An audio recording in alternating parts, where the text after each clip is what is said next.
Déchargé.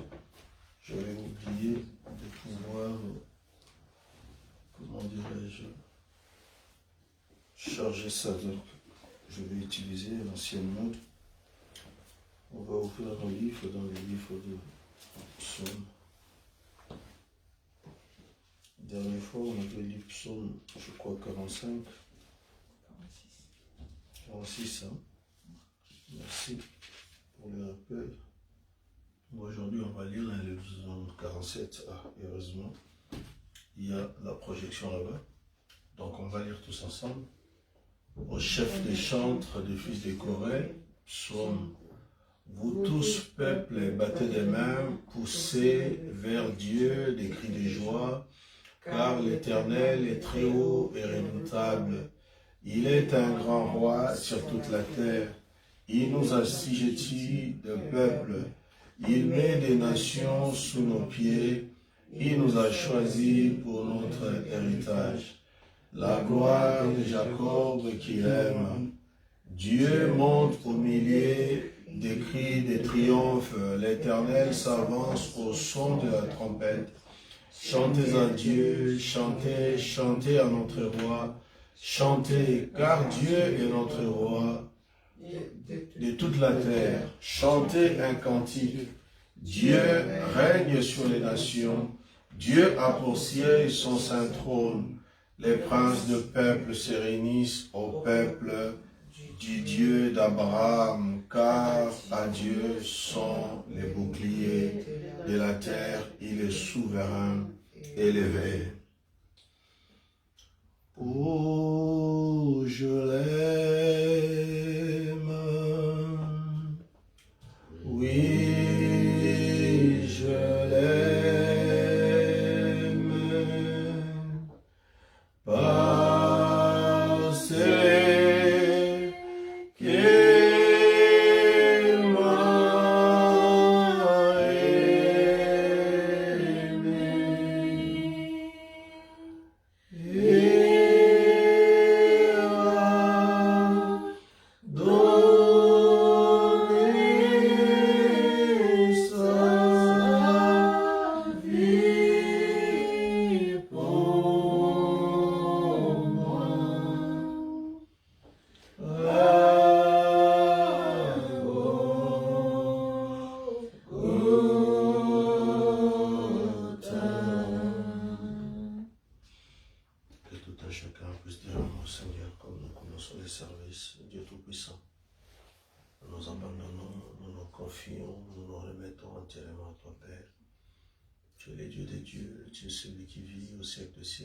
Oh Dieu, en dehors de toi, il n'y a pas de vie, Seigneur. Aucune chose, Père, ne peut arriver sans que toi, tu es ici d'avance. Oh Dieu, nous bénissons, nous glorifions ton grand et saint nom, Seigneur. Nous te prions dans le nom divin de Jésus-Christ, Père. Pardonne nos fautes, nos manquements. Aide-nous, Seigneur, à nous tenir devant ta sainte face, oh Dieu. Car tu es le Dieu des dieux, tu es le Seigneur des seigneurs. Tu règnes à jamais, tu vis à jamais, Seigneur, ton nom est le Seigneur Jésus-Christ. Merci Jésus, Dieu de gloire, pour ce moment que tu viens nous accorder, pour être dans ta maison, Seigneur, pour pouvoir écouter ta parole, pour pouvoir, oh Dieu bien-aimé, t'adorer, Seigneur, pendant ces quelques temps, pendant que l'ange de la mort est en train de circuler par-ci, par-là, oh Dieu. Mais toi, tu nous as gardés à gauche, Seigneur, sous le sang de Christ, ô Dieu bien-aimé, dans les rochers cachés, Seigneur, les rochers des âges, qui n'est rien d'autre que Christ lui-même. Ô Dieu, toi qui es le rocher des âges, Père, que Moïse avait frappé, ô Dieu bien-aimé, dans le désert, Père. Tu donnes de l'eau, Père de gloire, afin que ton peuple que toi tu as connu, avant la fondation du monde, auprès de qui, auprès de leur Père, tu donnes la promesse, que je vous donnerai le pays de la promesse, Père. Et voici Dieu, ces jours-là, pendant qu'ils étaient sur le point de périr, Père, à cause de la soif, de manque d'eau dans les déserts, Père, tu as pourvu, Seigneur. Tu es le même hier, aujourd'hui, Seigneur Dieu bien-aimé. Pendant que, Père, nous sommes fatigués, ô Dieu, par les lourds fardeaux de la vie, Seigneur, par les péchés, mon Dieu, mon roi, qui, ô Dieu bien-aimé, nous submerge, Père, Dieu Tout-Puissant. Nous venons vers toi, Seigneur, tel que nous sommes, mon Dieu, mon roi, enfin que mon Père, ô Dieu, que ta grâce et ta bonté, Seigneur, puissent surabonder sur mon Père, afin que nous puissions trouver la force de continuer, ô Dieu bien-aimé, le voyage, Père, ici-bas, malgré, Seigneur, toutes les choses qui nous environnent. Béni soit ton nom, Seigneur. Loué soit ton nom, Seigneur. Bénis-nous, remplis-nous, Père, par ta présence. Accorde-nous ta grâce en toutes les choses. Ainsi, nous t'avons ainsi prié, demandé. Dans le nom tout-puissant de Jésus, croyons que, Père, tu es avec nous ici au début et tu seras avec nous à travers, ô Dieu, et qu'à la fin aussi, Père, tu finiras avec nous pour ta gloire. Dans le nom de Jésus-Christ, nous t'avons, Père, ainsi prié, demandé, pour ta gloire et ton honneur. Amen. Je suis si heureux depuis. Je suis si heureux depuis que Jésus m'a libéré. Il n'y a pas longtemps, j'étais si chargé, sans jouer si doux pour moi. Mon âme était plus qu'ennemie, mais tout s'est envolé. Maintenant j'écris victoire, car Jésus m'a libéré.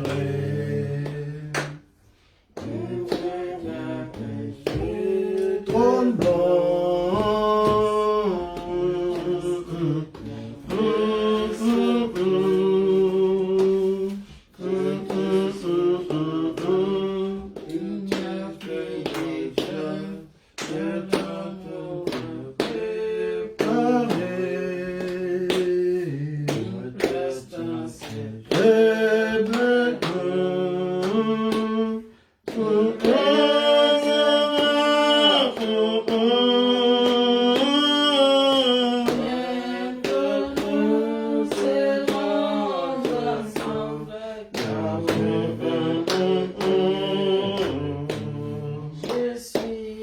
Je suis heureux depuis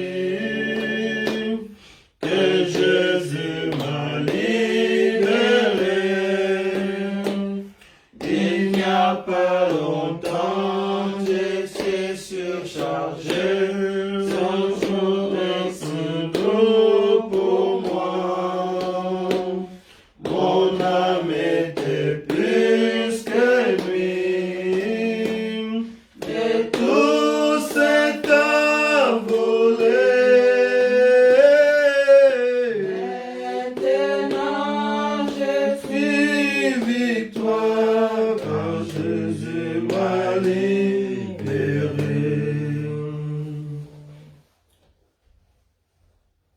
Alléluia. Est-ce qu'on peut applaudir pour Jésus?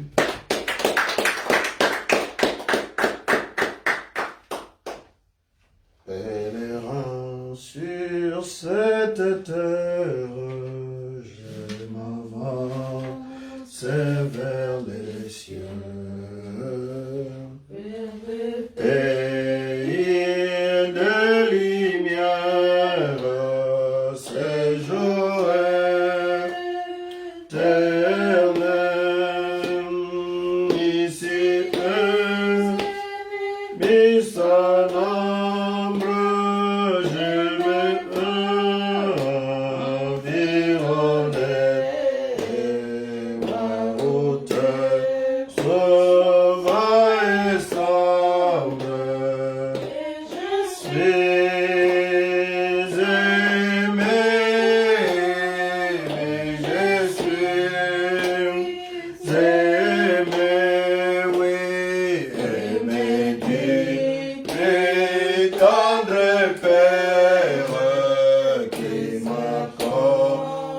conduis en chemin, oui, et diriger ma carrière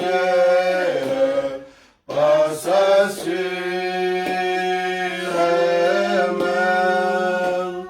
pendant l'épreuve et l'orage, cependant c'est la douleur, sa voix m'aiguille, prends courage, je suis ton sauveur, je suis ton sauveur, oui, travailler pour un tel maître, le servir en l'attendant, oh, apprendre à le mieux connaître en les contemplant,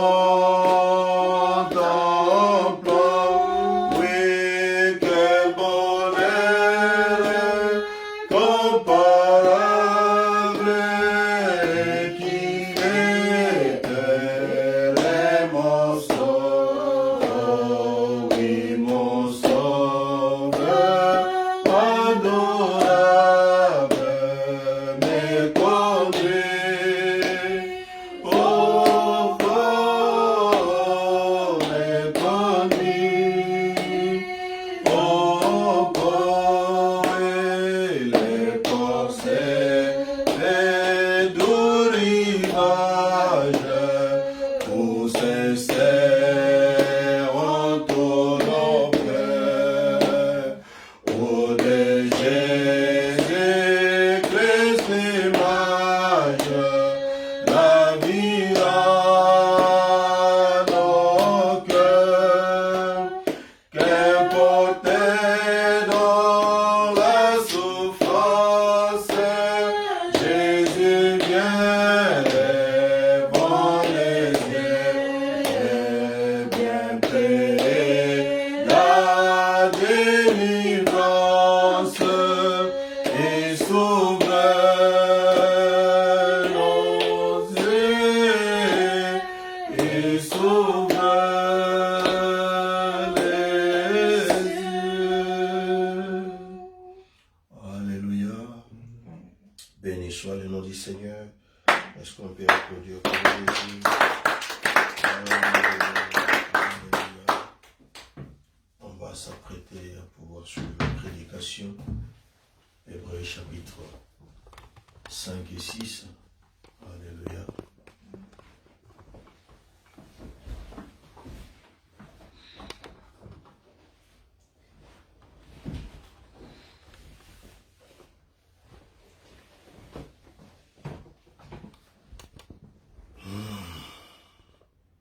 Hébreux, chapitre 5 et 6, première partie.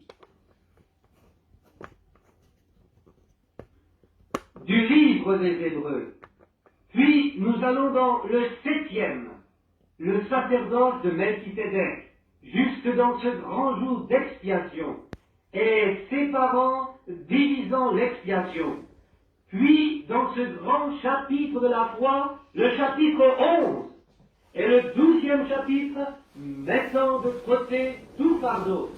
Et le 13e chapitre, cette demeure éternelle n'est pas construite de main d'homme, mais Dieu est le seul qui a fait cette grande demeure. Oh, comme c'est magnifique! Je suis content de voir notre sœur, là-bas derrière, qui vient d'entrer dans le service. Je la vois, ainsi que son mari. Hier, nous étions au chemin au travers d'un endroit qui... Je croyais que je connaissais toutes les petites fissures et les coins, étant le garde-chasse ici en Indiana, et patrouillant pendant plusieurs années. Je connaissais tous les endroits, mais j'aurais pu me perdre hier là-haut, où ils étaient, au sommet de ces bosses, une nouvelle route. Et la dame avait le cancer dans les poumons. Et le Seigneur guérit la femme définitivement. Nous prîmes, oh, et comme tout cela vint, nous étions assis là, frère Robertson, il est probablement ici aujourd'hui. Je vois sa femme, et frère Wood qui est ici. Et nous étions là-haut dans un vieux camion, frère Robertson et moi et frère Wood. Et nous allâmes dans ce camion, et nous allâmes là-haut, tout en haut de la colline. Et là, le Seigneur montra le cancer définitivement. Et alors, nous restâmes là, et nous observâmes le cancer quitter la femme. Avec nos propres yeux, nous nous tenions là, et nous le regardions quitter la femme. Elle rappela la femme de frère Wood. Elle me disait qu'elle crachait cette chose très noire. Et la voici ce matin, assis de nouveau dans l'église. Elle et son mari bien-aimé, ayant un temps merveilleux dans le Seigneur. N'est-il pas merveilleux? Et je ne savais pas qu'ici, ordinairement, aux personnes qui sont par ici, des visions arrivent, très rarement ici. C'est mon chez-moi, et je veux dire dans l'église. Dimanche, il y a une semaine, combien étaient ici pour voir l'homme dans la chaise roulante? Aveugle, estropié, sans équilibre, le nerf mental était fichu, et la clinique Maillot l'avait abandonné. Et un de mes amis docteurs, un catholique, l'envoya ici. Et avant de venir au service, le Seigneur donna une vision de l'homme. Vous savez tout cela. Et l'homme fut guéri par ainsi dit le Seigneur. Vous voyez? Et alors il se leva, il sortit, il prit sa chaise roulante. Et il pouvait voir comme vous et moi le pouvons. Il sortit du bâtiment, poussant sa chaise, normalement. Et le nerf de l'équilibre, vous savez, vous ne pouvez pas le tenir comme cela. Vous voyez? Vous ne pouvez simplement pas. Et pendant des années, c'était cela. Et hier, quand j'arrivais là, la dame avait eu un rêve, me voyant venir, à exactement 2 heures, et prononçant cette question avec le cancer. Et ainsi dit le Seigneur. Elle fut guérie. Et elle se réveilla. C'était exactement 2 heures. Et l'Esprit du Seigneur descendit. Et là, ce rêve qu'il avait eu, et le Seigneur donna l'interprétation. Et elle fut guérie juste là sur place, juste là où nous regardions. Oh, comme c'est merveilleux! Je ne me rappelle pas de son nom. Qu'est-ce que c'est? Quel est votre nom? Sir Walton. Sir Walton, assis juste là derrière. Voudriez-vous vous lever, Sir Walton? J'aimerais vous demander comment vous vous portez. Amen, c'est bien, très bien, formidable. Il est bon de nous bénir de cette manière. Ainsi, nous attendons l'excessive, abondante mesure de Dieu. Un docteur lui avait caché cela. Il lui dit qu'elle ne respirait que d'un côté, mais c'était un cancer. Et cela avait grossi à travers, elle avait coupé la respiration de ce côté-là du poumon, vous voyez? Et vous ne pouvez pas même voir un cancer à travers la radiographie. Parce que le cancer, ce sont des cellules. La cellule elle-même, c'est vivant. Et vous regardez directement à travers le cancer par la radiographie. Vous ne pouvez pas le voir. Mais le Seigneur a vraiment, nous restâmes et nous le regardîmes nous-mêmes avec nos propres yeux. Nous l'avons vu bouger, nous l'avons vu sortir avec nos propres yeux. Ainsi, nous sommes reconnaissants pour cela. Et maintenant, priez pour nous maintenant, cette semaine, parce que nous partirons loin d'ici. Et Frère Neville reprendra certainement où j'en suis resté pour le service de mercredi soir. Ne le manquez pas maintenant dans cette grande chaîne du livre de l'Apocalypse. Maintenant, je sais que beaucoup de prières ont été offertes. Et nous savons que Dieu écoute les prières. Mais nous, ce matin, nous voulons seulement faire une petite prière avant la lecture du livre. Maintenant, n'importe quelle personne qui en est capable peut lire le livre de cette façon. On peut l'ouvrir de cette façon. Mais il faut Dieu seul pour ouvrir la compréhension. Parce qu'il est le seul qui puisse le faire. Ainsi, inclinons nos têtes pendant un moment. Maintenant, Père, dans le nom de ton Fils bien-aimé, le Seigneur Jésus, nous venons maintenant très humblement pour nous soumettre comme tes serviteurs afin que tu nous parles. Circoncis les lèvres qui parlent et les oreilles qui écoutent, afin que la parole soit prononcée par Dieu et écoutée par l'Esprit dans les gens. Accorde-leur, Père, qu'ils puissent prendre la parole de Dieu et nous fournir juste comme nous en avons besoin, car nous le demandons en son nom et pour sa gloire. Amen. Maintenant, en lisant ce matin, nous étudions, nous ne prêchons pas, nous étudions simplement ce livre des Hébreux. Combien ils prennent plaisir? Oh, nous passons des moments merveilleux. Et maintenant, étudions simplement de très près, écriture sur écriture. Cela doit, la Bible entière s'enchaîne ensemble. Il n'y a pas un seul mot qui est hors de sa place. S'il est placé là ensemble par le Saint-Esprit. Maintenant, un homme a dit, la Bible se contredit. Oh, je veux le voir. Je l'ai demandé pendant 25 ans et personne ne l'a encore montré. La Bible ne se contredit pas. Et si elle le faisait, alors cela n'est pas la Bible. Le grand et infini Jéhovah ne pourrait pas se contredire lui-même. Ainsi, il n'y a pas de contradiction dans la Bible. C'est seulement les gens qui ne comprennent pas. Maintenant, pour un arrière-plan, jusqu'à ce que nous arrivions de nouveau, maintenant, le livre des Hébreux fut écrit par Saint Paul aux Hébreux. Il en écrivit un aux Éphésiens, c'était le peuple d'Éphèse, l'Église chrétienne, un aux Romains, à Rome, et un aux Galates, et un aux Hébreux. Maintenant, nous remarquons que Paul, étant un enseignant de la Bible pour commencer, c'est ce que nous apprenons. Il se tenait sous ce grand enseignant, un des meilleurs de ses jours, Gamaliel. Et il était bien versé dans l'Ancien Testament. Il le connaissait bien. Mais il devint un persécuteur du chemin qui était le chemin de Christ. Parce qu'il avait été instruit dans l'Ancien Testament sous des enseignants. Mais les enseignants, l'habitude charnelle, j'espère que je ne dis rien de faux.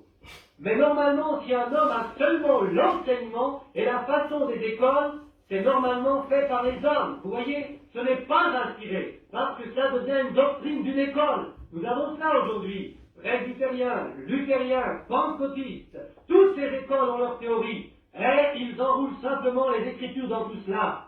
Et c'était la même chose dans l'Ancien Testament.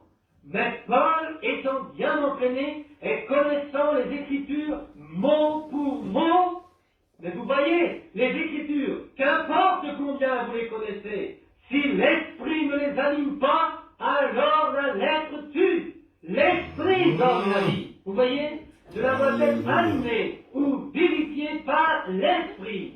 Et si l'esprit ne rend pas la parole vivante et ne la fait pas une réalité pour vous, alors la lettre est seulement intellectuelle. Et c'est là que nous avons tant de chrétiens de confession aujourd'hui, ou des prétendus chrétiens. C'est cette conception intellectuelle de Christ. Alors, nous avons déraillé sur, bien, il a dû sentir quelque chose, et il a dû faire quelque chose, et, oh, nous dirons là-dedans dans un moment, l'un devait crier, les méthodistes devaient crier avant de l'avoir, les pentecôtistes devaient parler en langue avant de l'avoir, et oh, des autres, les Quakers, ils devaient trembler, vous savez, ils marchaient de bas en haut, les hommes d'un côté, les femmes de l'autre, voyez, les Quakers, les trembleurs, alors le Saint-Esprit vint sur eux et les secoua, et ils l'avaient. Mais tout cela, c'est seulement de fantastique. Rien de cela n'est la vérité. Dieu vit dans sa parole. La foi vient de ce que l'on entend la parole. Par la foi, vous êtes sauvés à travers la grâce. Pas rien du tout qui, même si vous tremblez, ou parlez en langue, ou qu'importe ce qui se passe, cela n'a rien du tout à faire là-dedans du tout. Jésus a dit, celui qui entend ma parole et croit en celui qui m'a envoyé a la vie éternelle. Celui qui entend ma parole et croit a été rendu vivant par lui a la vie éternelle. Cela y est. Cela n'a aucune importance quelle petite chose vous faites.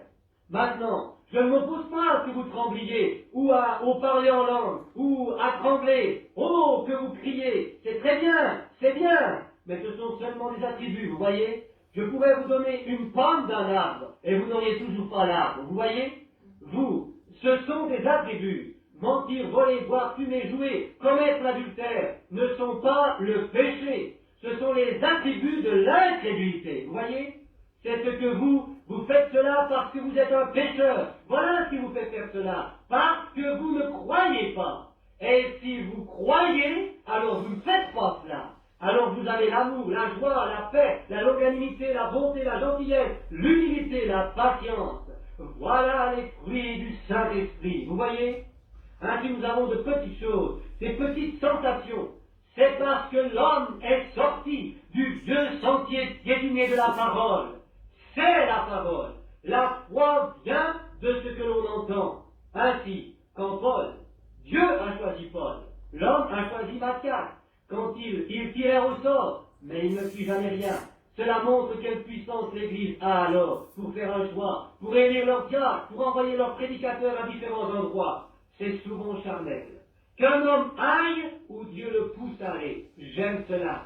Et si les gens dans une petite conférence disent simplement « Viens, voici une jolie petite église. Ce frère a construit une jolie petite église. » Et ils ont un petit favori. Ils l'enverront là à cette église. Et ils ne réalisent pas qu'ils se tuent eux-mêmes. Vous voyez? Premièrement, si cet homme va là-dedans, il ne peut pas remplir la place de cet homme. Et alors, ils affaiblissent seulement l'Église en essayant de montrer des faveurs à quelques favoris. Cela a toujours été comme cela. Mais je crois à l'autorité suprême de l'Assemblée locale. Oui, que chaque Église soit pour elle-même, choisisse ses pasteurs, ses diacres, fait quoi que cela soit. Et alors, de cette manière-là, l'homme là-dedans n'a pas d'évêque au-dessus de lui. Le Saint-Esprit veut dire quelque chose à cette Église. Ils n'ont pas besoin de demander à personne s'il pourrait faire ceci ou faire cela. C'est l'individu en contact avec le Saint-Esprit.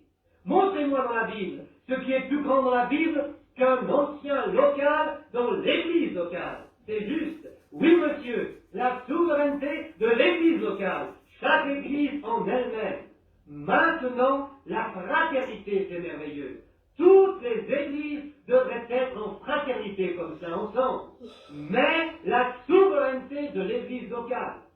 Remarquez Paul, étant un grand maître enseignant, bien entraîné, sur sa route descendant à Damas, un jour, pour arrêter les gens qui étaient dans ce nouveau chemin. Maintenant, il était sincère.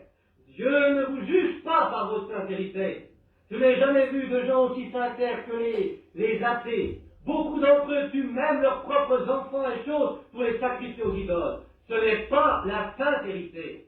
Un homme pourrait prendre de l'acide carbonique sincèrement, pensant qu'il prendrait quelque chose d'autre. La sincérité ne vous sauve pas. Il y a un chemin qui semble être juste pour l'homme, mais la fin de celui-ci est le chemin de l'enfer. Paul était sincère.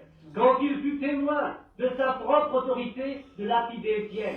Et plus tard, dans les années, j'aime l'excuse de Paul. Il dit, je ne suis pas digne d'être appelé le disciple ou d'être appelé un apôtre parce que j'ai persécuté l'Église, même jusqu'à la mort. Avec sincérité. Et en descendant la route, il fit une expérience. Le Saint-Esprit sortit dans cette grande colonne de feu et ça le rendit aveugle. Maintenant, nous avons déjà vu cela. Cette colonne de feu était Christ. Et c'est la même colonne de feu qui conduisit les enfants à travers le désert. Christ était Dieu et Dieu était Christ.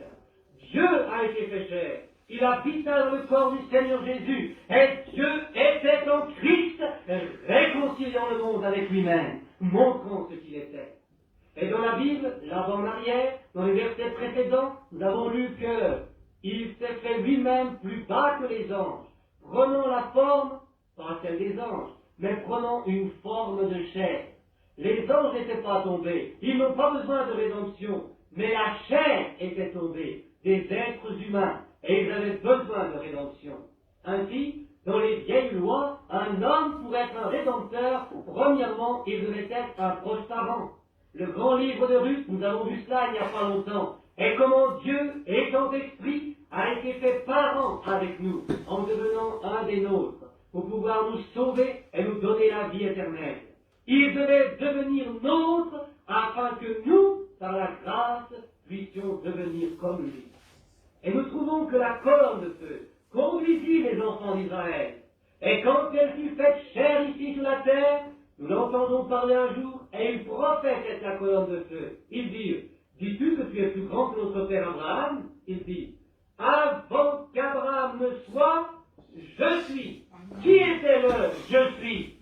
La colonne de feu dans le buisson ardent. Un commémoratif éternel à travers chaque génération. Pas seulement cette génération-là, mais cette génération-ci la même colonne de feu. Et nous sommes reconnaissants ce matin que nous en avons même l'image qui n'a pas changé. Il est l'immortel, éternel, le béni. Il fait une même chose maintenant qu'il fit alors, et combien joyeux ça nous rend. Mais avant que Paul n'accepte cette expérience, sachant que l'ange du Seigneur était la colonne de feu qui était Christ, c'était l'ange de l'alliance qui était Christ. Moïse pensa là que préféra souffrir les afflictions avec le peuple de Christ et d'être conduit par Christ que sous les trésors de l'Égypte. Il suivit Christ, qui était dans une forme de la colonne de feu. Alors Christ dit, je viens de Dieu, quand il était ici sur la terre, je retourne à Dieu. Après sa mort, ensevelissement, résurrection, son corps glorifié, assis à la droite de la majesté pour faire intercession, Paul le vit comme une colonne de feu de nouveau, une lumière qui lui fit presque perdre les yeux, le frappa d'aveuglement. Et Pierre le vit venir dans la prison comme lumière, et ouvrir les portes devant lui comme il sortait. Nous trouvons qu'il était l'alpha et l'oméga, le premier et le dernier. Et ici, il est avec nous, aujourd'hui, faisant exactement les mêmes choses qu'il faisait alors, se rendant de nouveau visible pour nous, le montrant au monde scientifique. Oh, dans cette grande heure de ténèbres et de chaos sur toute la terre, nous devrions être les gens les plus heureux sur toute la terre. Nous réjouir de savoir, tout le temps que les gens sont endoctrinés et toutes sortes de listes et de choses dans le monde, et tout de même, aujourd'hui, le vrai Dieu vivant, par sa parole et par son évidence visible, nous montre qu'il est ici avec nous. Œuvrant, se déplaçant, vivant, agissant exactement comme il l'a toujours fait. Quels gens privilégiés nous sommes d'avoir cela. Nous devrions, la Bible dit alors dans le 2e chapitre, nous devrions nous cramponner à ces choses. Parce que, comment pourrons-nous échapper si nous négligeons un si grand salut? Maintenant, nous venons pour trouver qu'avant que Paul n'accepte cette expérience, maintenant nous creusons. Maintenant, qu'importe la sorte d'expérience que vous avez eue, l'Église, je vais vous demander quelque chose. Qu'importe combien cela semble être bon, combien cela semble réel, cela va d'abord être testé par la Bible. Toujours sur la parole. Ne quittez jamais cela pour aucune sorte d'expérience. Et Paul, avant qu'il ne veuille l'accepter, il descendit en Arabie. Et là, il resta 3 ans, éprouvant cette expérience avec la parole. Et quand il revint, il était sûr. Rien ne pouvait le faire changer, car il était solide sur la parole. Impossible de le faire changer d'avis. Et voici où il tourne maintenant pour montrer à ses Hébreux ces grandes choses dont il est parlé dans l'Ancien Testament qui furent rendues manifestes en Jésus-Christ. Oh, quelle gloire! Maintenant, dimanche passé ou mercredi passé, frère Neville ici, dans le 5e chapitre, toucha de très hauts endroits, car c'est un chapitre magnifique. Et nous le trouvons qui s'occupe du sabbat dans le 4e chapitre. Et dimanche dernier, la conservation du sabbat. Êtes-vous sûr ce matin que vous savez ce qu'est la pratique ou la conservation du sabbat? Si vous le savez, dites Amen. La congrégation dit Amen, notre bénédicteur. Le sabbat est un repos dans lequel nous entrons. Pas des jours, pas par la loi, mais en entrant dans Christ qui est notre sabbat. Il est notre sabbat. Nous l'avons trouvé à travers tout l'Ancien Testament et avons montré que le temps viendrait, quand la parole viendrait ligne sur ligne, précepte sur précepte, et il a prouvé que nous sommes rentrés dans son repos le jour de la Pentecôte. Car cela permettrait à ceux qui sont fatigués de se reposer ou de s'arrêter. Et nous trouvons que Dieu avait délimité un certain jour en David concernant le 7e jour. Et Dieu s'est reposé le 7e. Il le donna aux enfants d'Israël dans le désert. Et de nouveau, il délimita un autre jour. Quel jour était-ce? Un certain jour dans la semaine? Le jour où vous entendez sa voix, n'endurcissez pas votre cœur. C'est le jour où il entre pour vous donner une paix éternelle, un éternel sabbat. Vous n'allez pas à l'église le dimanche pour devenir religieux. Quand vous êtes né de l'Esprit de Dieu, vous entrez dans le repos pour toujours. Il n'y a plus à garder de sabbat. Vous êtes dans le sabbat continuellement, pour toujours et pour l'éternité. Vos œuvres terrestres sont finies, dit la Bible, et vous êtes entrés dans cette paix bénie. Ces 5 premiers chapitres placent Jésus positionnellement comme le grand prêtre. Dieu, à plusieurs reprises et de plusieurs manières, parla à leur Père par le prophète, mais dans ce dernier jour, par son Fils Jésus. Premier chapitre, premier verset. Alors, cela continue jusqu'à la fin du 5e chapitre. Nous le trouvons représenté comme Melchisédek, qui n'avait pas de commencement de jour ou de fin de vie, mais continuellement un prêtre pour toujours. Pensez-y. Qui était ce grand homme? Nous le trouvons dans à peu près 2 chapitres. Sa vie entière, nous allons l'étudier. Ce grand homme qui rencontra Abraham, qui n'eut jamais un papa, qui n'eut jamais une maman, à aucun moment il ne dut commencer sa vie, et il ne devra à aucun moment la finir. Et il rencontra Abraham venant du massacre des rois. Remarquez cette grande personne. Qui que ce soit, il vit toujours. Il n'a pas de fin de vie. C'était Christ qu'il rencontra. Nous irons dans une étude profonde sur ça dans quelques jours. Maintenant, nous voulons commencer ici dans le 5e chapitre maintenant. Seulement pour un petit arrière-plan avant que nous atteignions le 6e, car c'est vraiment quelque chose de marquant. Regardez attentivement. Nous allons commencer environ au 7e verset de ce chapitre. Bien, commençons au 6e verset. Comme il dit aussi dans un autre passage, tu es sacrificateur pour l'éternité selon l'ordre de Melchisédek, qui durant les jours de sa chair, ayant offert avec de grands cris et avec larmes, des prières et des supplications à celui qui pouvait le sauver de la mort, et ayant été exaucé à cause de sa piété, quoiqu'il fût fils, a appris l'obéissance par les choses qu'il a souffertes. Maintenant, voici où je veux en venir.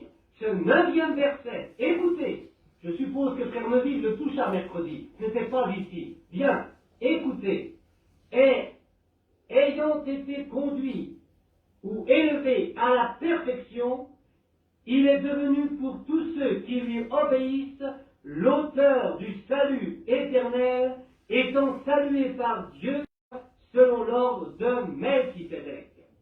À ce sujet, nous avons beaucoup à dire. Nous le laissons là pour cela, car nous allons prendre Melchisédek dans quelque temps.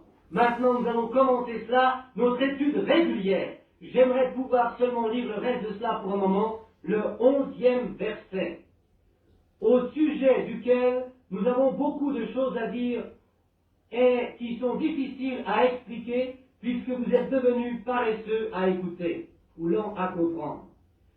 Car lorsque vous devriez être des docteurs vu le temps, vous avez de nouveaux besoins qu'on vous enseigne quels sont les premiers rudiments des oracles de Dieu, et vous êtes devenus tels que vous avez besoin de lait et non de nourriture solide. Car quiconque use de lait est inexpérimenté dans la parole de la justice, car il est un petit enfant. Oh, j'espère que le Saint-Esprit prend cela et le met tout au fond de vous maintenant. Car quiconque use de lait est inexpérimenté dans la parole de la justice, car il est un petit enfant. Vous donnez de la nourriture solide à un enfant, vous le tuez. Voilà la raison pour laquelle tant de personnes disent « Ah, je ne crois pas cela » et sortent et s'en vont.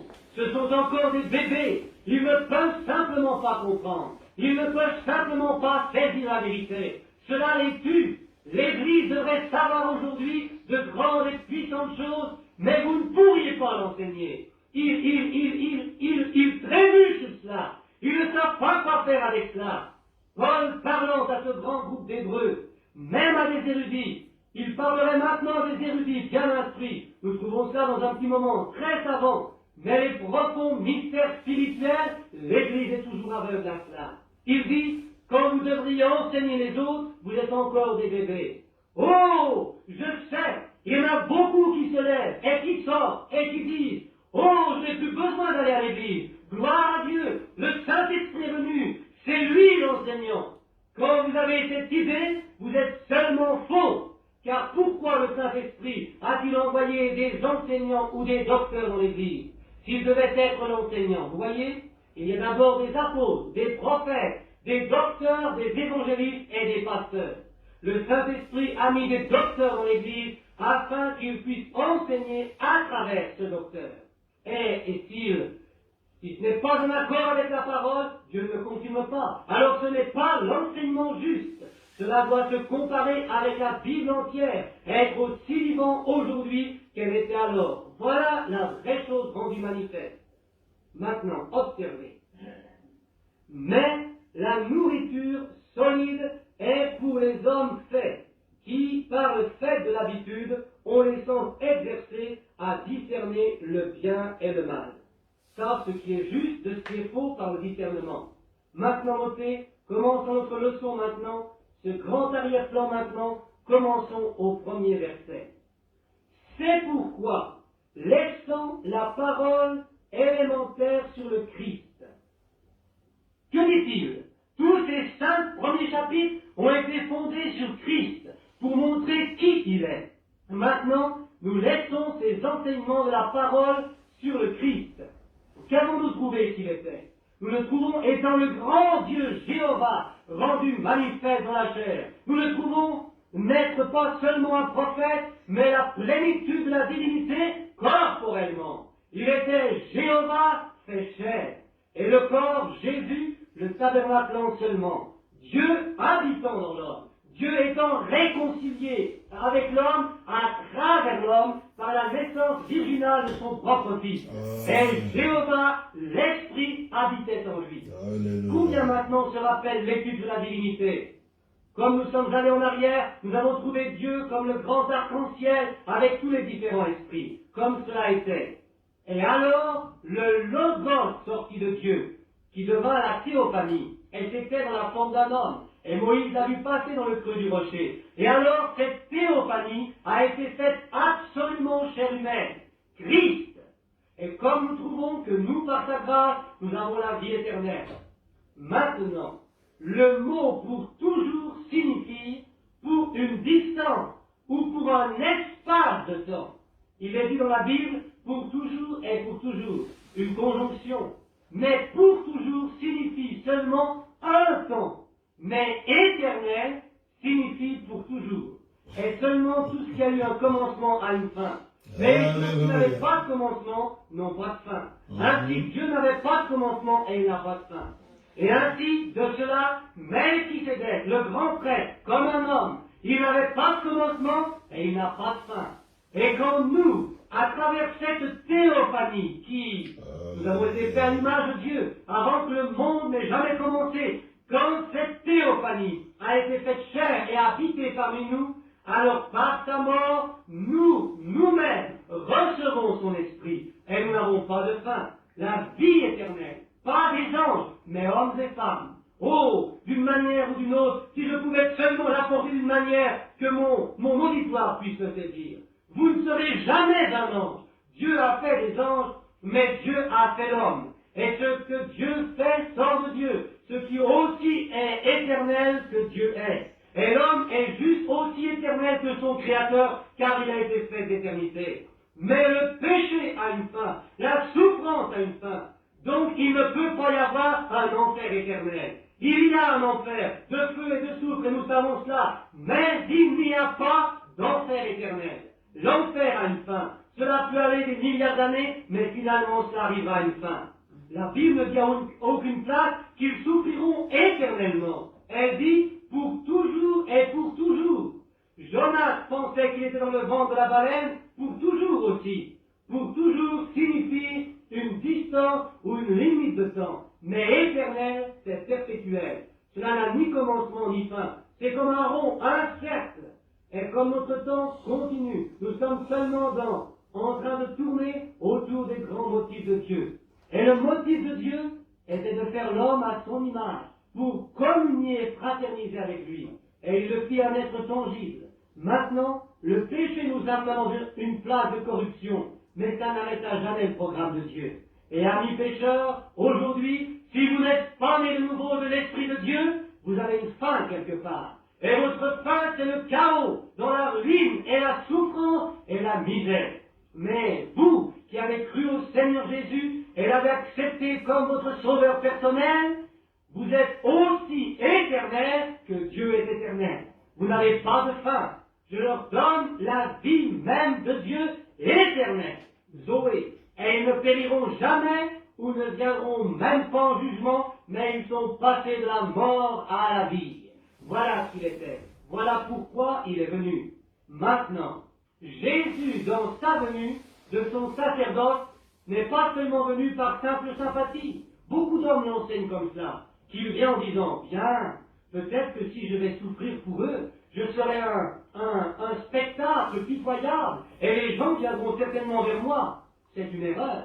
Il n'y a pas une seule écriture pour cela, car chaque personne qui sera jamais sauvée, Dieu les connaissait avant que le monde ne fût formé. La Bible dit cela. Dieu ne veut pas maintenant que quiconque périsse. Il les veut tous afin qu'ils viennent à la repentance. Mais étant Dieu, par sa préconnaissance, il le savait. Regardons les Romains, le 8e chapitre. Paul se tenait là-haut, disant cela sur les élus de Dieu, qu'Ésaü et Jacob, avant qu'aucun des deux bébés ne naisse, ou rien du tout, Dieu dit qu'il les connaissait. Et il haïssait Ésaü et aimait Jacob. Avant qu'aucun des garçons n'ait une chance d'exprimer leur gratitude, car il était Dieu. Il sait, il est infini. Et qu'il est infini, il connaissait chaque puce, chaque mouche, chaque moustique, toute chose qui arriverait sur la terre. Il le savait. Il est infini, éternel, immortel, Dieu béni, omnipotent, omniprésent, omniscient. Il n'y a rien qu'il ne connaît pas. C'est la raison pour laquelle il peut dire ce que sera la fin. Il connaissait la fin dès le commencement. Et ce qui est prophétique, c'est seulement sa connaissance. Il est le procureur en chef, il est le juge, et il parle simplement à l'avocat un peu de sa sagesse. Et voilà ce qu'est la prophétie. Qui peut le prédire? Parce qu'il sait ce qui sera. Maintenant, voilà le Dieu que nous servons. Pas un Dieu historique, pas comme les bouddhistes et les mahométans et ainsi de suite, mais un Dieu qui est omniprésent, juste maintenant, ici, ce matin, dans ce tabernacle. Juste maintenant, le grand Jéhovah, je suis, qui se forma dans l'humilité pour prendre la forme de la chair pécheresse. Le voici. Voilà celui qui vous a racheté. Il ne peut pas y en avoir un autre. À aucun endroit, à aucun moment, ne peut le faire. Dieu n'était pas trois personnes là-haut, et il en envoya une, son fils. C'était Dieu lui-même. Il vint dans la forme d'un fils. Un fils a un commencement, et le fils eut un commencement. Voilà pour vous, chers catholiques.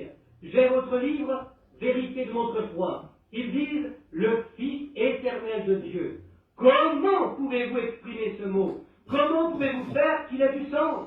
Comment peut-il être éternel? Ce n'est pas la Bible, c'est votre livre. Fils éternel, il meurt. Ce mot n'est pas juste. Pour une chose, qu'un fils a eu un commencement et éternel n'a pas. Alléluia, ce n'est pas le Fils éternel. Christ devint chair et habita parmi nous. Il eut un commencement. Ce n'était pas le Fils éternel, c'est la divinité éternelle, par le Fils. Maintenant, il vint pour nous racheter et il nous a rachetés. Maintenant, Paul, en arrivant là, ce que je suis sûr que vous avez compris par les leçons passées, nous passerons sur cela encore une fois, une autre fois, si le Seigneur le veut, seulement verset par verset. Maintenant, c'est pourquoi, laissant la parole élémentaire sur le Christ, élevons-nous vers la perfection. Cela est si trébuché, n'est-ce pas? Faisons quoi? Élevons-nous vers la perfection. Ne posons pas de nouveau le fondement. Regardez ceci. Prenons le mot perfection. Savez-vous qu'il y a seulement une façon pour vous de vous tenir en la présence de Dieu? C'est parfait. Dieu ne peut pas tolérer des choses impies. Et vous, légalistes, comment pouvez-vous vous rendre parfait par vous-même quand vous n'avez rien pour vous rendre parfait? Vous êtes né dans le péché. Votre conception même fut dans le péché. Le désir même que vous êtes ici, c'était le péché. Né dans le péché, formé dans l'iniquité, venu dans le monde disant des mensonges. Maintenant, où vous tiendrez-vous? Oh, Dieu Où vous Tout-Puissant. pécheurs qui dites, j'arrêterai de fumer, j'irai au Alléluia. ciel. Où êtes-vous, Dieu. rétrogrades, soi-disant chrétiens, qui Merveilleux venez ici Jésus. autour, avec une longue face, pleine d'arrogance, et qui dites, oh, Bien, j'appartiens à l'Église. Vous, pécheurs, c'est juste, à moins que vous ne soyez nés de l'Esprit de Dieu, Alléluia. vous êtes perdus. C'est vrai. Comment irez-vous au ciel? Vous dites, je n'ai jamais menti dans ma vie. Oh Seigneur. Oh, le petit chéri, c'était juste un Oh, ange mon pour Dieu. commencer. C'est un mensonge. Soit ton nom. Cela m'égale combien vous êtes bon. Vous êtes un pécheur.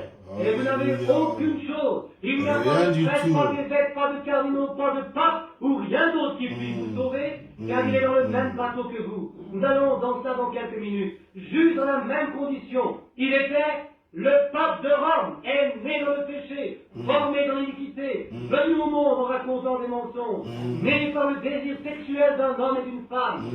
Que deviendrez-vous juste de cela? Bien, mais son papa et sa maman sont nés de la même façon, et ils naquirent de la même façon, et sa grand-maman et son grand-papa, et ainsi de suite. Mais c'est le péché pour commencer. Ainsi, vous pouvez dire que ceci est saint, et que cela est saint. Il n'y a qu'une seule chose sainte. C'est Alléluia. le Fils du Dieu vivant qui a été fait parfait. Amen, Et notre amen. exigence est d'être parfait. Alléluia. Maintenant, comment le serons-nous? Essayez-le vous-même. Je haïrais d'essayer d'aller au ciel sur les mérites d'heures. Je suis né il y a 5 minutes et je sors du monde juste maintenant. Je serais perdu si je n'avais jamais eu une mauvaise pensée dans ma vie, si je n'avais jamais dit une mauvaise parole dans ma vie, si je n'avais jamais eu un regard qui soit mauvais, ni pensé à quelque chose de mauvais ou rien du tout. Je suis juste aussi rance et noir que les murs sales de l'enfer, car je suis encore un pécheur. Je pourrais passer ma vie enfermé dans une chambre, et comme de ces sœurs carmélites ou quelque chose, n'avoir jamais vu le monde, rester ici, prier toute ma vie, faire du bien, né un multimillionnaire et donner aux pauvres tout ce que j'ai, je suis toujours un pécheur et j'irai en enfer.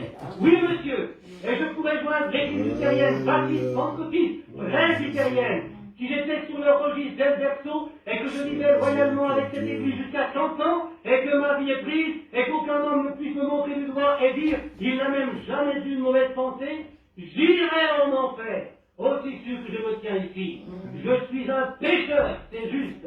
Je n'ai rien. Il n'y a aucun moyen que je pourrais trouver aucun prix à payer. Dieu exige la mort, et si je donne ma propre vie, si je donne ma vie, alors comment puis-je me repentir? Parce que la dette doit d'abord être payée. Et Dieu était le seul qui pouvait déposer sa vie et la relever. Ainsi, il pouvait devenir péché et déposer sa vie et la relever et l'appeler justice. Et la dette est payée. Vous y êtes. Maintenant, tournons-nous vers Matthieu, vers le 8e chapitre. Je crois que c'est le 7e ou le 8e chapitre. Nous verrons ce que Jésus dit ici. Très bien. C'est Matthieu le 5e chapitre. Et le Jésus prêchant les béatitudes. Le 47e verset.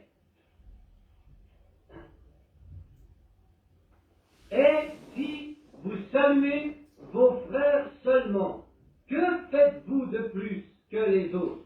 Regardez, les nations même ne font-elles pas ainsi? Vous soyez donc parfaits, quoi? Soyez donc parfaits comme votre Père Céleste est parfait. Alléluia. C'était le commandement de Jésus. Soyez donc, il dit, personne ne peut être parfait. La Bible dit personne n'est parfait. Ah, voilà notre contradiction. En est-elle une? Très bien. Vous ne pouvez pas être parfait en vous-même. Si vous êtes confiant dans ce que vous avez, vous êtes perdu. Ainsi, soyez parfait. Même aussi parfait que Dieu est parfait. Soyez donc parfait comme votre Père Céleste est parfait. C'est pourquoi, maintenant, dans le 5e chapitre des Hébreux, c'est pourquoi, laissant la parole élémentaire sur le Christ, élevons-nous vers l'enseignement parfait. Oh, maintenant vous, Branham Tabernacle, oh, je sais, nous avons des guérisons, c'est magnifique. Nous avons des visions, oh, c'est bien. Et vous avez des rêves spirituels. Et des fois, ce ne sont pas des rêves spirituels. Et quelquefois, nous essayons d'aider les pauvres. Nous faisons ce que nous pouvons. Oh, c'est très bien. Mais ce n'est pas ce que nous parlons maintenant. Nous entrons dans une autre phase. Laissant la doctrine. Oh oui, nous avons la doctrine de Christ. Nous croyons qu'il était le Fils de Dieu né d'une vierge. Nous croyons cela avec toutes ces choses. C'est simplement merveilleux. Mais laissons cela, élevons-nous vers la perfection. Oh, j'aimerais avoir la voix d'un archange maintenant, pour la porter à un endroit où vous puissiez le voir. Maintenant ici, laissons la parole élémentaire sur le Christ. Tous les théologiens, toute la théologie que nous connaissons, tout sur la divinité de Christ, comment il était Dieu pécheur, toutes ces autres choses. Et Paul continue en expliquant tout ici, seulement dans quelques minutes. Lisons-le seulement un petit peu avant que nous y arrivions. Ne posant pas de nouveau le fondement de la repentance des œuvres mortes. Maintenant nous croyons cela. Et de la foi en Dieu. Nous croyons cela. De la doctrine des baptêmes. Juste comment vous devez être baptisés. Nous croyons cela. Et de l'imposition des mains. Nous croyons à l'imposition des mains, n'est-ce pas? Vous voyez tout cela, certainement. Et de la résurrection des morts. Nous croyons cela. Maintenant, regardez. Vous voyez ici, jugement. C'est employé éternel. Mais c'est pour toujours. Quand le jugement, c'est parler de Dieu, c'est pour toujours. Alors il ne peut plus y avoir de réconciliation après que le jugement soit rendu. Maintenant, vous pouvez comprendre pourquoi Dieu devait prendre les siens, comme nous l'appelons, sa propre médecine. Quand il condamna l'homme pour avoir péché, la seule façon qu'il pouvait le réconcilier, ou il pouvait nous réconcilier, c'est de prendre notre place et de devenir un pécheur. Dieu, Jéhovah, devint un pécheur et il donna sa vie. Et vous pourriez donner votre vie comme un pécheur pour mourir pour la cause. Paul dit, même si je donne mon corps pour être brûlé comme un sacrifice, je ne suis quand même rien, car cela ne marchera pas. Vous voyez, quand vous mourrez, vous êtes fini. Vous mourrez comme un pécheur. Vous êtes perdu. Mais Dieu descendit dans la chair et condamna le péché dans la chair, ayant été fait chair pécheur, parce qu'il était le Dieu éternel. Et il ressuscita son propre corps. Ainsi il est le justifié. Maintenant, toutes ces choses, élevons-nous vers la perfection, dit Paul. Maintenant, regardez. Du jugement éternel. Et c'est ce que nous ferons si Dieu le permet. 3e verset. Maintenant, élevons-nous vers la perfection. Jésus dit, soyez donc parfaits comme votre Père Céleste est parfait. Et nous sommes tous condamnés. Qu'importe ce que nous fassions, nous sommes condamnés. Nous sommes nés condamnés. Votre maman, votre papa sont nés condamnés. Tous vos ancêtres sont nés dans le péché, formés dans l'iniquité. Ainsi, comment allez-vous jamais l'avoir? Comment allez-vous être parfait? Si vous n'avez jamais fait une chose, n'avez jamais volé, jamais menti, jamais rien fait dans votre vie de mal, vous êtes quand même condamné. Vous étiez condamné avant que vous respiriez votre premier souffle. Vous étiez condamné, c'est vrai. Et vous étiez jugé par Dieu avant que vous ne respiriez votre premier souffle. Car vous avez été jugé par le désir sexuel de votre père et de votre mère qui, par leurs actes, vous ont amené ici sur la terre. Et Dieu le condamna au commencement. Et vous êtes condamné pour commencer. Ainsi, ou vous, et chaque autre personne sur la terre était condamnée avec vous. Maintenant, où allez-vous trouver la perfection? Regardez, tournons juste pour un petit moment vers les Hébreux, le 10e chapitre. Écoutez attentivement. Je vais lire un petit peu du 9e chapitre. Premièrement, le 11e verset. Mais Christ, étant venu souverain sacrificateur des biens à venir, traversa le tabernacle plus grand et plus parfait, son propre tabernacle, sa chair. Vous voyez, le vieux tabernacle. Avez-vous remarqué que le vieux tabernacle avait un voile qui cachait l'arche où Dieu vivait? Combien savent cela? Certainement. Bien. Ce vieux tabernacle fait de main d'homme ici. Les rideaux de peau de chèvre colorés et ainsi de suite. Cela a été fait pour un tabernacle, pour cacher la présence de Dieu. Et combien savent que seulement un homme pouvait aller là-dedans seulement une fois par année? Certainement. Et c'était Aaron. Aller une fois par année, et il devait être loin. Oh, la condition. Et il devait avoir du feu dans sa main. Et s'il allait sans cela, il mourrait aussitôt qu'il tirait le rideau. Il serait tombé mort. Il doit aller là-dedans et allumer ses chandeliers et asperger le siège ou le trône de la grâce qui appelait le sang de la mort de la substitution, comme ainsi Christ devait venir pour l'accomplir. Maintenant, mais Dieu alors vint dans un autre type de tabernacle. Et qui était ce tabernacle? Jésus. Et Dieu était en Jésus. Et il était caché, mais il réconciliait le monde avec lui-même par ses expressions. Christ révèle à Dieu. Il dit, ce n'est pas moi qui fais les œuvres, c'est mon Père qui habite en moi. Moi, je ne fais rien moi-même, mais ce que je vois faire mon Père. Le Père en moi me montre ses visions, et alors je vais faire juste ce que le Père m'a dit de faire. Le comprenez-vous? Dieu était dedans un corps humain, pas derrière des peaux de chèvre sales, mais il était vivant, bougeant.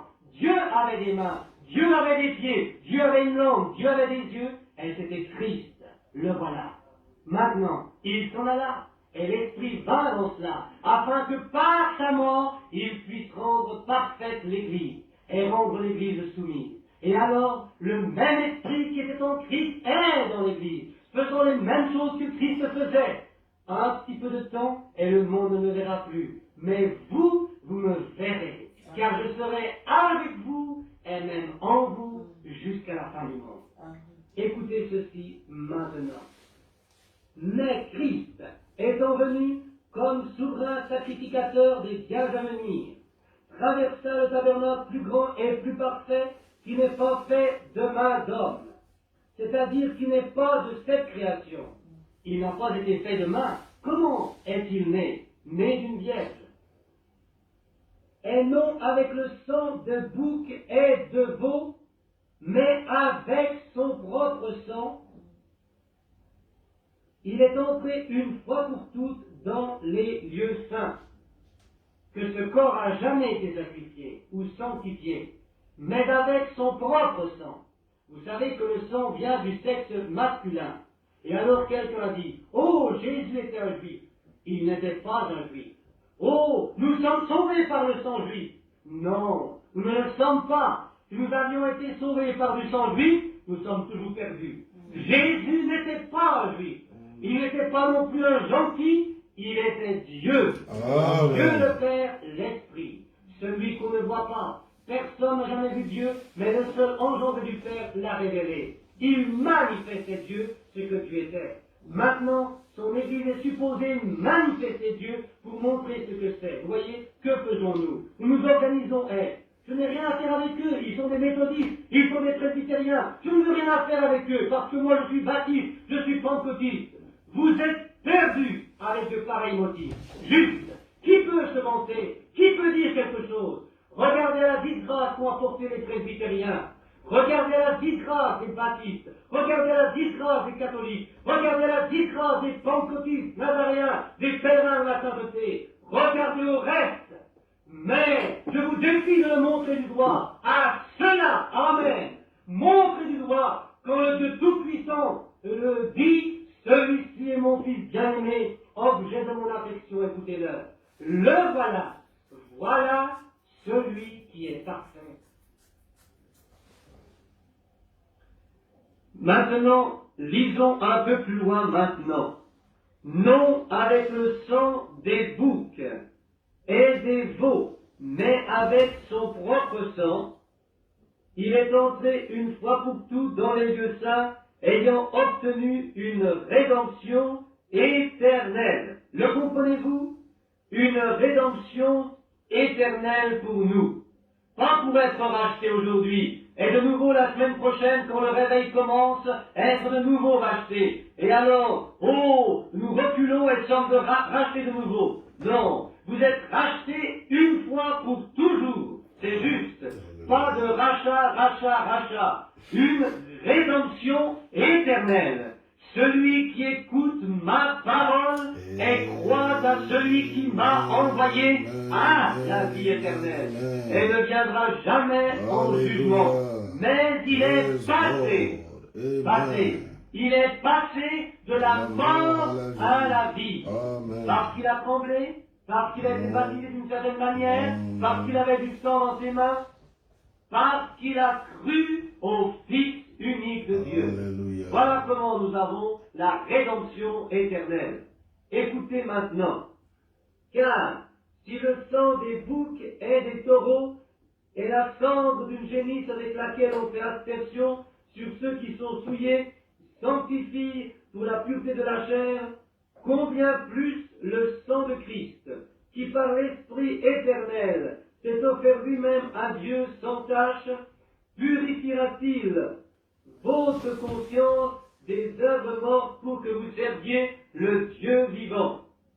Passez de la mort à la vie. Qu'est-ce que cela peut bien vous faire, ce qu'en pense le monde? Qu'est-ce que cela peut bien vous faire, ce qu'en pensent nos voisins?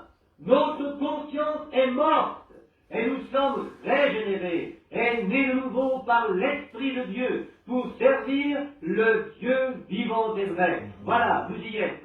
Maintenant, allez au verset 10, ou plutôt au chapitre 10, juste à travers la page.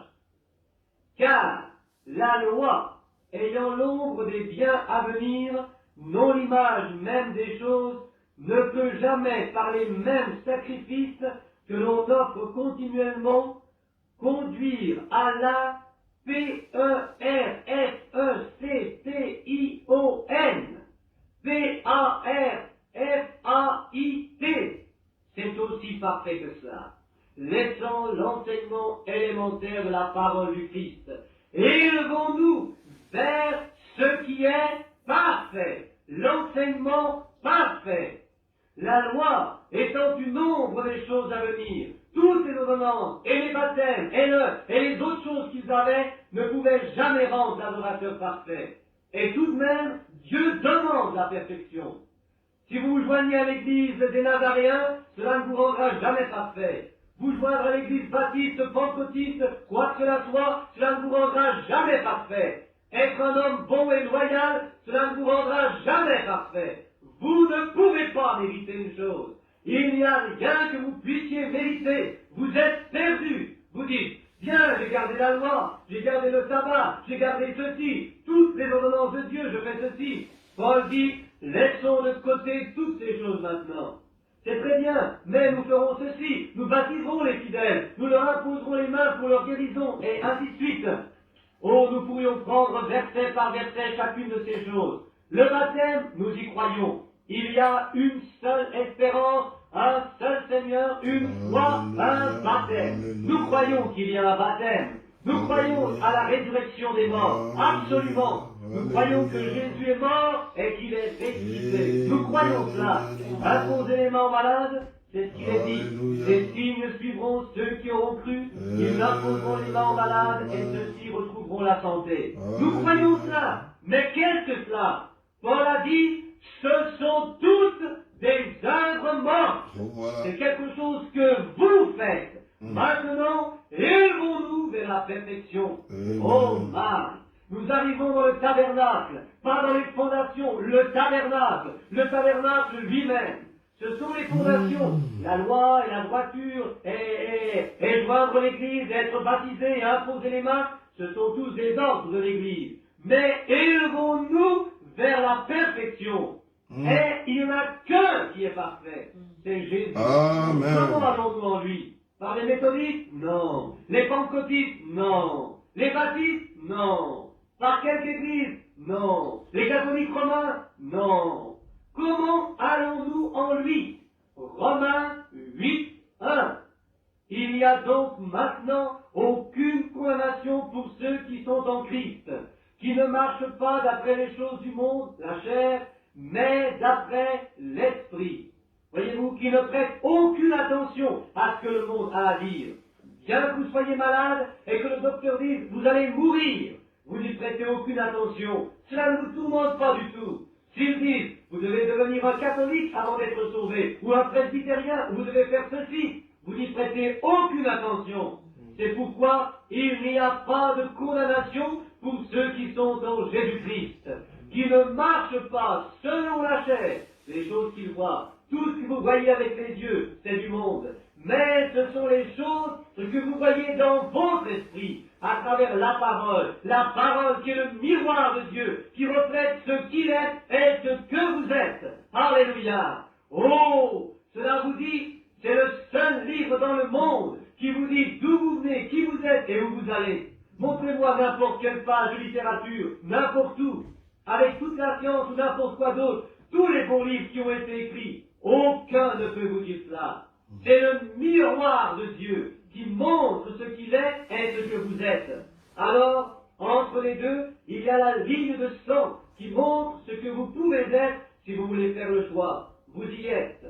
Par un esprit. Maintenant, 1 Corinthiens 12. Comment allons-nous dans ce corps?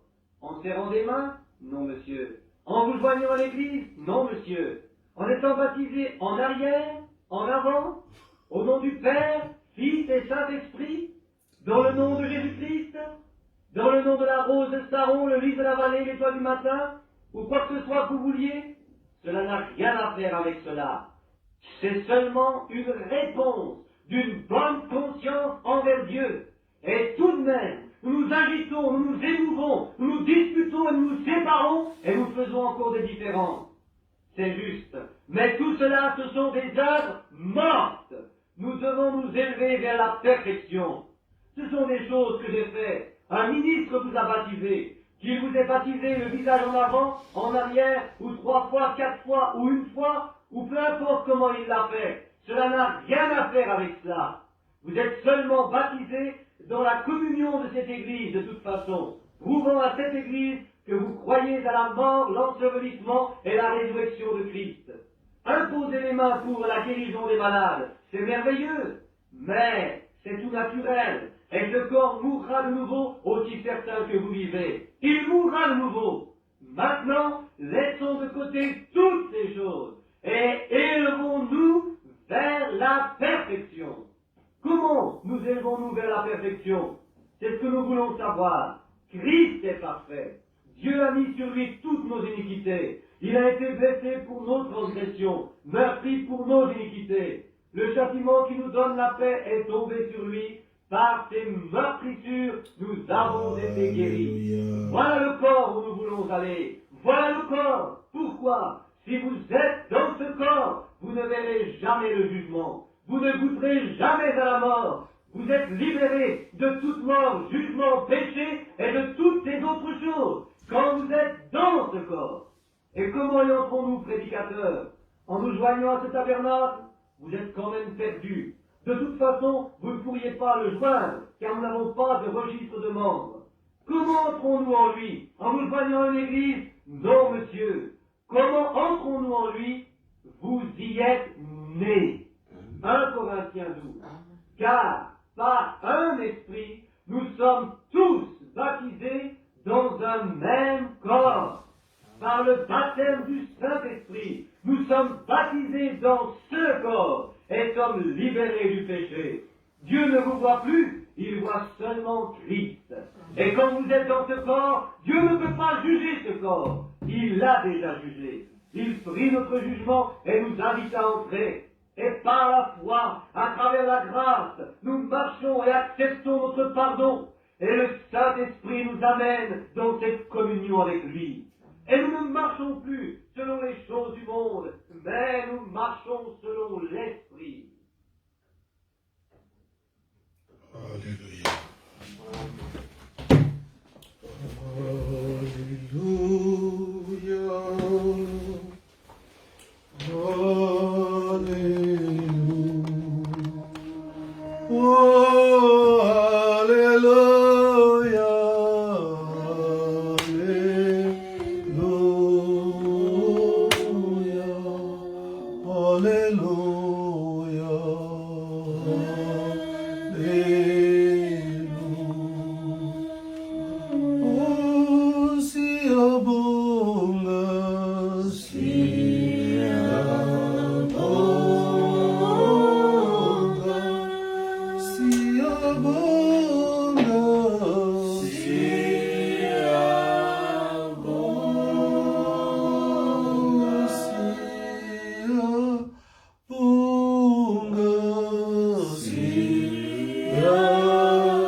Merci Seigneur pour ta grâce et ta bonté. Merci Seigneur pour ton amour.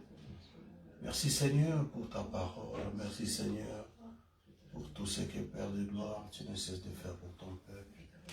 Béni sois-tu Seigneur, vie au ciel de siècle. Règne à jamais Seigneur. Merci Père de gloire pour ton amour. Merci Seigneur d'être venu ce soir et de nous avoir encore parlé Père. Oh Dieu, nous nous sentons si indignes Père. D'un si grand salut Seigneur Dieu bien-aimé au Père. Et alors notre prière Seigneur, notre demande de ce soir Père. Oh Dieu, que tu puisses élever notre âme, notre foi Seigneur. Nos cœurs Seigneur, arriver à ce niveau Père. Oh Dieu bien-aimé, nous reconnaîtrons simplement. Oh Dieu, l'œuvre de la croix, ô Éternel. Seigneur, que nous puissions nous abandonner complètement et entièrement à toi. Accorde-nous ta grâce Seigneur. Bénis-nous Seigneur Dieu bien-aimé. Conduis-nous Seigneur Dieu Tout-Puissant. Accorde-nous ta grâce et ton appui Seigneur dans tout ce que nous faisons. Pour ta gloire, dans le divin nom de Jésus-Christ, que nous te prions ici, Père. Nase pellicus alera,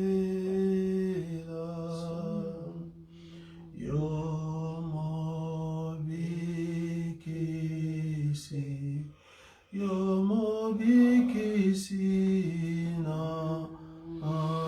aesengona mi pe esi solomo bimbananga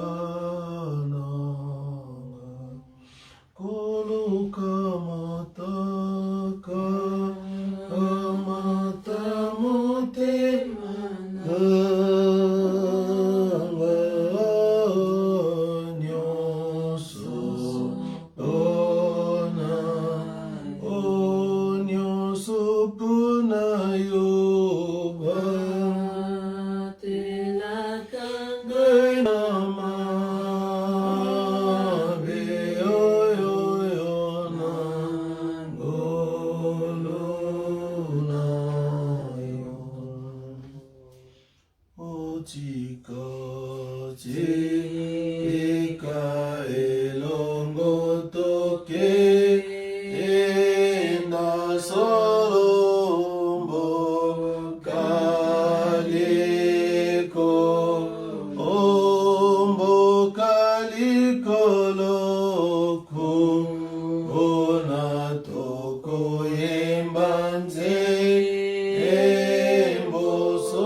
Et tu nous as parlé, Seigneur, par ta parole.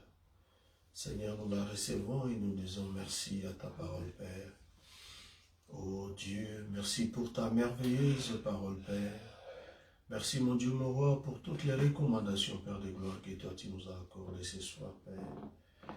Béni sois-tu, Père, sois loué, sois béni, sois glorifié à tout jamais, Seigneur. Aide-nous, Seigneur, Dieu bien-aimé, à marcher, Père, et à reconnaître profondément, Père, et de mettre ta parole, Père de gloire, dans nos cœurs. Pour ta gloire, Seigneur, nous t'avons ici prié et demandé, et nous te remercions pour cela, Père de gloire, ô Dieu. Bénis tout un chacun de nous, Seigneur, bénis celui qui a eu ta grâce, Père, de pouvoir écouter, de pouvoir lire, Père, ta parole, Père de gloire, comme elle est sortie de la bouche de ton serviteur, William Marion Branham, Père. Accorde-nous ta grâce, Père, ta bonté, Seigneur, que nous puissions encore nous retrouver ici les dimanches qui viennent, Seigneur, pour pouvoir écouter ta parole. Laisse qu'en toutes les choses, Père, que la gloire, l'honneur, la puissance, ainsi que la majesté puissent te revenir. Dans les noms divins de Jésus, nous t'avons, Père, ainsi prié et demandé. Oh Seigneur, celui qui se sentait pas bien, Père, que tu puisses les guérir. Celui qui se sentait fatigué, Père, que tu puisses les rétablir, Père, les fortifier. Celui, oh mon Dieu, mon roi, qui avait perdu l'espoir, Père, puisses-tu lui redonner l'espoir. Que tout soit pour ta gloire. Ainsi nous te prions, ainsi nous te demandons, dans les noms divins de notre Seigneur et Sauveur Jésus-Christ, pour ta propre gloire, Père. Amen. Amen. Alléluia, alléluia. Vous savez, la parole de Dieu, elle est toujours merveilleuse quand on l'écoute. Amen. Elle bénit toujours, elle fortifie toujours. Amen, amen, amen. Tourne-toi à côté, bénis celui qui est à côté de toi. Dis-lui que Dieu te bénisse, pèlerin. Amen, amen, amen. Quelqu'un a besoin de toi, viens ici. Quelqu'un a besoin de toi, viens ici. Seigneur Jésus, oh, quelqu'un a besoin de toi, Jésus, oh, viens ici, Jésus, oh, Seigneur, viens, oh, Bana, Bana.